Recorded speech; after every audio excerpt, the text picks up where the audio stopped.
आज मैं आप लोगों को बताने वाला हूँ मेमोरी के बारे में। ठीक है, आज हम लोग पढ़ेंगे अबाउट ऑफ मेमोरी और शॉर्ट तरीके से पढ़ेंगे ताकि हमको सब कुछ आसानी से समझ में आ जाए। ठीक है ना।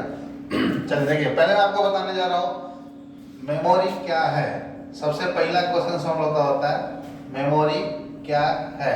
ठीक है, मेमोरी क्या है बहुत लोग इधर उधर ऐसे वैसे करके बताते हैं, तो हम लोग शॉर्टली तरीके से जानेंगे और आराम से समझेंगे कि हाँ इसको लोग कैसे डिफाइन करेंगे।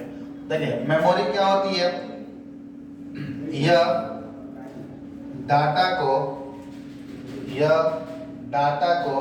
स्टोर करने का कार्य करती है। ठीक, यह मेमोरी क्या होती है, डाटा को स्टोर करने का कार्य करती है। लेकिन डाटा को सिर्फ स्टोर करने का काम तो करती है, लेकिन कैसे करती है। देखिए एक होता है इसके अंदर यह अस्थाई और अस्थाई, समझिएगा, यह अस्थाई और अस्थाई रूप से स्टोर करती है। अब यह समस्या ये है कि अस्थाई और अस्थाई मतलब अस्थाई का मतलब परमानेंट, सॉरी टेम्पररी, और अस्थाई का मतलब परमानेंट।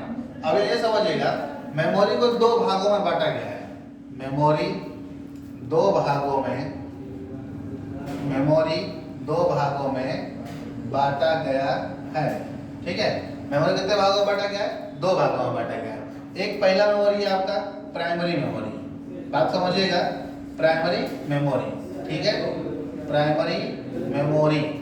दूसरा है आपको सेकेंडरी मेमोरी, यानी पहला था हमारा प्राइमरी मेमोरी, दूसरा है हमारा सेकेंडरी मेमोरी। ठीक है, अब प्राइमरी मेमोरी जो होती है वो हमारा अस्थाई मेमोरी होती है, अस्थाई, और सेकेंडरी क्या होती है हमारा अस्थाई मेमोरी होती है। बात समझिएगा, क्योंकि हमने पहले लिखा था कि मेमोरी जो हमारी एक अस्थाई रूप से स्टोर करती है, तो अब क्लियर हो गया होगा कि प्राइमरी मेमोरी अस्थाई होती है और सेकेंडरी मेमोरी अस्थाई होती है। Clear topic. ठीक है, तो फटाफट इसका स्क्रीनशॉट ले लीजिए, फिर मैं आगे नेक्स्ट करूँ इसको। अब देखिए, अब पहले हम लोग प्राइमरी मेमोरी को अच्छी तरह समझेंगे कि प्राइमरी मेमोरी हमारी कौन कौन सी होती है। ठीक है, पहले समझेंगे कि प्राइमरी मेमोरी का काम क्या होता है। देखिए यह डाटा को समझिएगा एकदम सिंपल शब्दों में, यह डाटा को तब तक स्टोर करती है, यह डाटा को तब तक स्टोर करती है जब तक इसके पास इलेक्ट्रिक पावर हो। बात समझिएगा, कह रहा है यह डाटा को तब तक स्टोर करता है जब तक इसके पास इलेक्ट्रिक पावर हो, यानी इलेक्ट्रिक पावर रहेगा तब तक ये काम करेगा, इलेक्ट्रिक पावर नहीं है तो फिर ये काम नहीं करेगा। दिमाग में रखिएगा इस चीज को कि प्राइमरी मेमोरी जो होती है हमारा, वो डाटा को तब तक स्टोर करती है जब तक इलेक्ट्रिक पावर हो। बात क्लियर। ठीक है, इसलिए इसको अस्थायी मेमोरी कहा जाता है।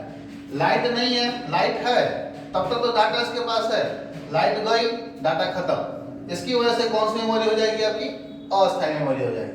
ठीक है, अब देखिए प्राइमरी मेमोरी को ना दो भागों में बांटा गया है। एक होता है आपका रैम और एक होता है आपका रोम। रैम का फुल फॉर्म क्या होता है, पहले मैं आपको बता दूं, ये होता है रैंडम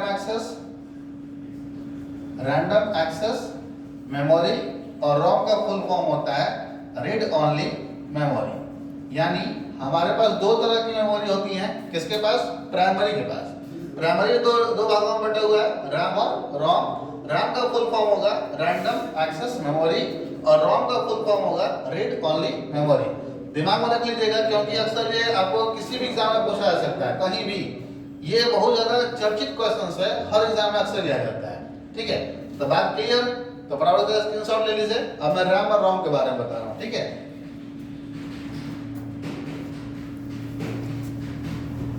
अब देखिए, अब हम लोग पढ़ेंगे रैम और रोम। प्राइमरी मेमोरी क्लियर हो गया, सेकेंडरी को हम लोग आगे देखेंगे। अब रैम क्या होता है इसके बारे में समझिएगा। मैंने आपको रैम का फुल फॉर्म लिखवाया, रैंडम एक्सेस मेमोरी। देखिए ये क्या होती है, यह डाटा को अपने मेमोरी कैपेसिटी के अनुसार, मेमोरी कैपेसिटी के अनुसार स्टोर करती है, स्टोर करती है। जैसे मान लीजिए आपके पास 2 GB का रैम हो, 4 GB का रैम हो, 8 GB का रैम हो, कितना आपका रैम है उस हिसाब से अपने पास कैपेसिटी के अनुसार आपके जितने प्रोग्राम होते हैं उनको स्टोर करती है। ठीक, यूजर जिस प्रोग्राम को, ध्यान दीजिएगा, यूजर जिस प्रोग्राम को ओपन करता है वह प्रोग्राम रैम में स्टोर होती है। बात समझिएगा। जैसे आपके पास मोबाइल है, आप लोग मोबाइल चलाते हो, मोबाइल में कोई कह दिया हमारे मोबाइल में 8 GB रैम है, कोई कह रहा है 16 GB रैम है, कोई कह रहा है कि 4 GB रैम है। तो यहाँ पे समझिएगा, वो तो कैपेसिटी के अनुसार तो अपना लोड ले लेगा वो। नेक्स्ट पॉइंट आपका ये कह रहा है कि जैसे कि आपने व्हाट्सएप पे क्लिक किया, वो मेमोरी क्या होगी, व्हाट्सएप पे जैसे ही क्लिक करोगे वो तुरंत व्हाट्सएप खुल करके आपका रैम के पास आ जाता है।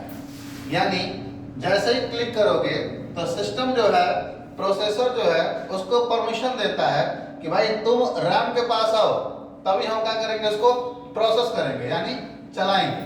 तो वही कह रहा है कि यूजर जिस प्रोग्राम को ओपन करता है वह प्रोग्राम रैम में स्टोर होती है। ठीक, अब देखिए, पावर जाने के बाद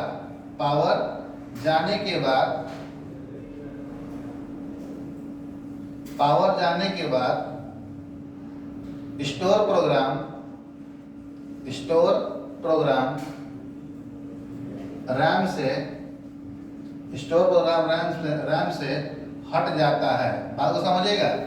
जैसे ही आपका पावर गया, ठीक, वैसे क्या होगा, जो आपने प्रोग्राम खोले रहोगे, ओपन किए रहोगे, वो क्या होगा, वहां से खत्म हो जाएगा। तो ये है हमारा रैम। ठीक है, स्क्रीनशॉट ले लीजिएगा, फिर मैं रोम के बारे में बता रहा हूँ। ठीक है, अब रैम का अलग टाइप भी होता है, जैसे S RAM, D RAM, SD RAM. ठीक है, तो ऐसे टाइप भी होते हैं इसके अलग अलग। तो क्लियर, इसका फोटो स्क्रीनशॉट ले लीजिएगा। फिर नेक्स्ट मैं आपको बता रहा हूँ रोम के बारे में। चलिए, अब नेक्स्ट हम लोग आते हैं रोम क्या होता है। देखिए, मेमोरी के 2-3 पार्ट आ सकते हैं क्योंकि मेमोरी बहुत लंबी चौड़ी होती है। अब यहाँ पे मैं आपको रोम के बारे में बता रहा हूँ। ये मेमोरी पार्ट 1 है, ध्यान दीजिएगा, पार्ट 1 है। ठीक है ना, पार्ट 1 है। तो रोम क्या होता है, इसको बोलते हैं read only memory, read only memory. ठीक है, फुल फॉर्म मैंने बताया था पहले भी आपको। देखिए, यह कंप्यूटर के ऑपरेटिंग सिस्टम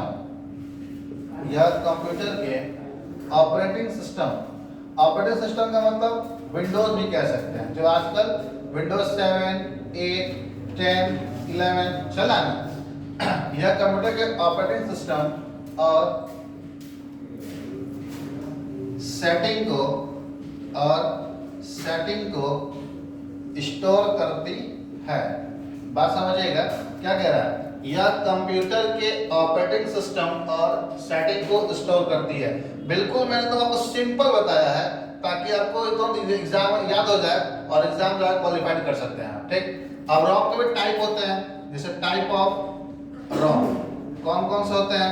एक होता है पी रोम, ईपी रोम, डबल ईपी रोम।